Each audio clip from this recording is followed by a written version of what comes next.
Oral evidence. Oral evidence किसको कहते हैं, एक एग्जांपल से समझते हैं। मान लीजिए बी ने ए को लात मारी, बी ने ए को किक किया। इस घटना को सी ने देख लिया, सी इस घटना का गवाह है, इस घटना का साक्षी है। मान लीजिए कोर्ट में कोई केस चलता है, उस केस में इस बात पर इंक्वायरी होती है, इस फैक्ट पर इंक्वायरी होती है कि क्या बी ने ए को लात मारी। तो कोर्ट के समक्ष, कोर्ट के बिफोर विटनेस द्वारा दिया गया स्टेटमेंट, सी द्वारा दिया गया स्टेटमेंट कि हाँ बी ने ए को लात मारी, यह स्टेटमेंट ओरल एविडेंस कहलाता है।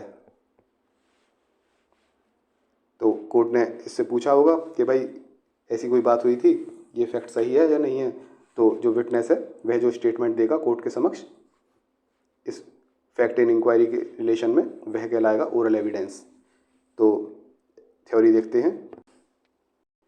थ्योरी में कहा गया है, इसकी डेफिनेशन है, all statements including statements given electronically which the court permits or requires to be made before it by witnesses in relation to matters of fact under inquiry. जिन fact पर इंक्वायरी चल रही है उन फैक्ट के relation में witnesses द्वारा court के समक्ष, कोर्ट उसे परमिट करता हो या कोर्ट रिक्वायर करता हो, तो कोर्ट के समक्ष दिया गया सभी स्टेटमेंट्स वह ओरल एविडेंस कहलाते हैं। इन स्टेटमेंट्स में इलेक्ट्रॉनिकली दिए गए स्टेटमेंट्स भी आते हैं। मान लीजिए कोर्ट यहाँ पर है, व्यक्ति कहीं और है, वह इलेक्ट्रॉनिकली अपनी गवाही देता है वीडियो कॉन्फ्रेंसिंग के थ्रू, वीडियो कॉल के थ्रू, तो वह भी ओरल एविडेंस माना जाएगा। अब एक रूल आता है कि ओरल एविडेंस डायरेक्ट होना चाहिए। जिस व्यक्ति ने उस घटना को देखा है उसी की गवाही मानी जाएगी, किसी और की नहीं। मतलब कि मान लीजिए सी जो है, इसको हम यहाँ पे बना लेते हैं, ये सी है। सी ने इस घटना को होते हुए देखा कि हाँ बी ने ए को लात मारी, तो सी की गवाही चलेगी कोर्ट में।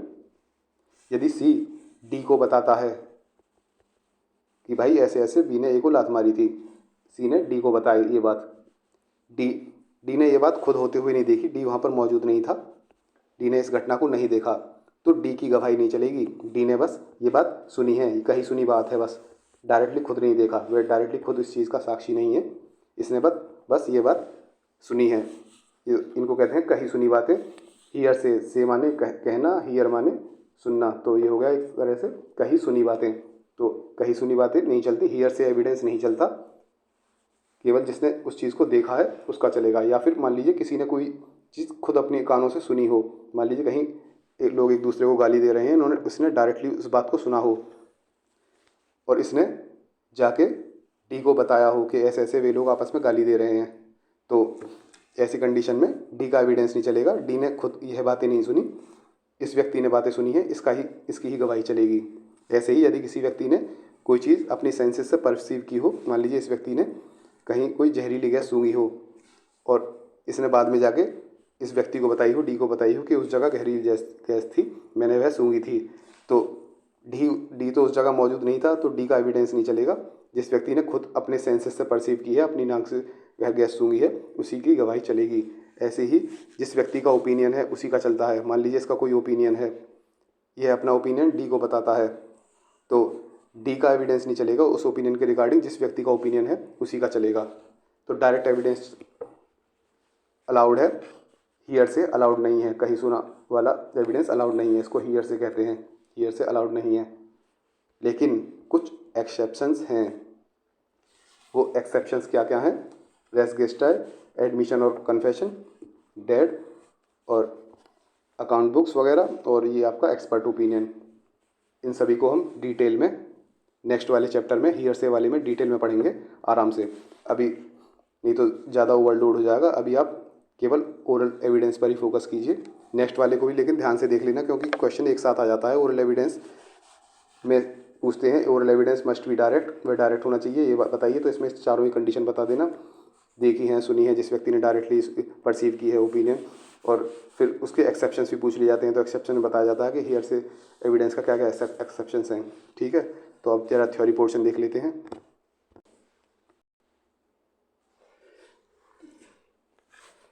सेक्शन 54 कहता है कि all facts except the contents of documents must be proved by oral evidence. मान लीजिए किसी डॉक्यूमेंट में कोई कंटेंट्स हैं, तो ये कंटेंट्स केवल डॉक्यूमेंट्री एविडेंस के थ्रू ही प्रूव किए जा सकते हैं। किसी डॉक्यूमेंट के कोई कंटेंट हैं तो वे उस डॉक्यूमेंट के थ्रू ही प्रूव किए जाएंगे, आपको वह डॉक्यूमेंट ही पेश करना पड़ेगा।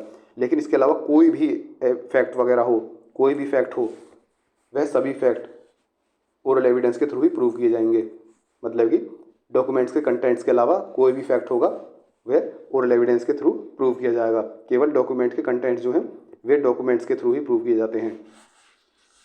फिर हमने देख लिया सभी ओरल एविडेंस डायरेक्ट होने चाहिए, ये बात सेक्शन 55 में कही गई है कि oral evidence shall be direct in all cases.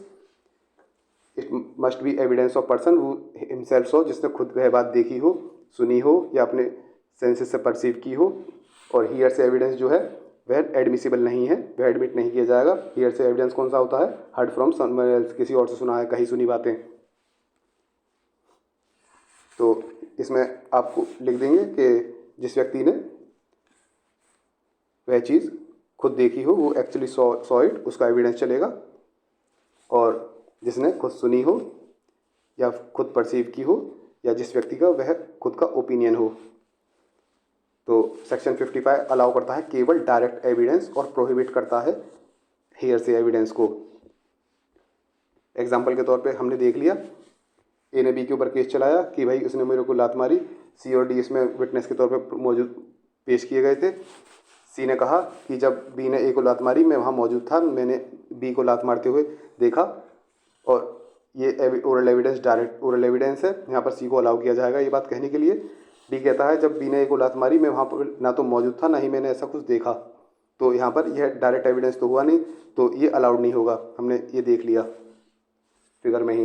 Exceptions हमने देख लिए कि बिना डायरेक्ट एविडेंस के भी हियरसे की कुछ एक्सेप्शंस हैं, मतलब कि जिस व्यक्ति ने वह चीज़ देखी नहीं है उसका भी एविडेंस चल जाता है। इसको हियरसे एविडेंस कहते थे ना, जिस व्यक्ति ने चीज़ देखी नहीं है।